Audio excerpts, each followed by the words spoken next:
Today's workout begins with the dumbbell thruster. For the dumbbell thruster, we take a pair of dumbbells up over our shoulders into the rack position. Rack position, we have the back head of the dumbbell over the back of the shoulder, the elbows are forward, chest is up. From there, we're taking our feet into a squat stance. Our squat stance is a shoulder width or slightly outside shoulder width stance, toes straight ahead, heels are just outside the shoulders. From here, we're descending down into a squat, we push our hips back, we spread our knees, we get our hips lower than our knees. And from there, we're going to stand up aggressively, thrust our hips, and press up and back. We're locked out with the wrist over the shoulder, over the hip, over the ankle, at the top, abs braced. Bringing the dumbbells back down to the shoulders for the next rep. We get them secured back in the rack position, and we go again into the squat, thrusting those hips up and locking out overhead. This thruster, by its name, you're thrusting the hips to move those dumbbells. If you don't have two dumbbells, you can use a single dumbbell, many different single objects, a kettlebell. If it's a dumbbell, we're holding it horizontal here. With any of these single objects, it's just important that you get your face out of the way. You can also use a loaded bag. Again, just keep it close to your body and move your face back so that you can press it up straight.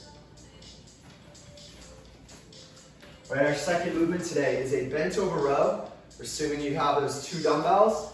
If you do, you'll take your feet hip width apart, shoulders down and back. You'll push your hips back into a good deadlift position. So getting your back as parallel to the floor as possible. From there, we want to let the dumbbells drift out in front of us. So we get a full stretch in the lat here.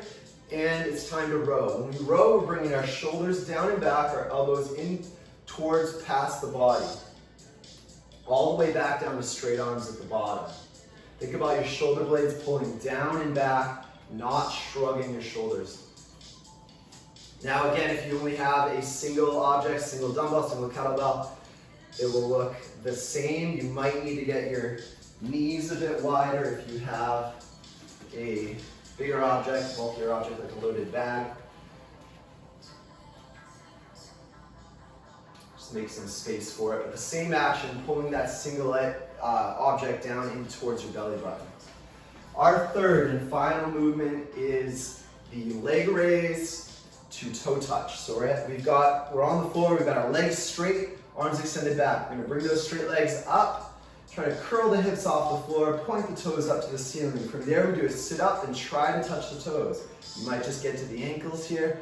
From there, you lay back down with your upper body and then bring your legs down. It's a 4-step movement, legs up, sit up, lay back down, legs back down. Legs up, sit up and touch, lay back down, legs back down. Have a great workout.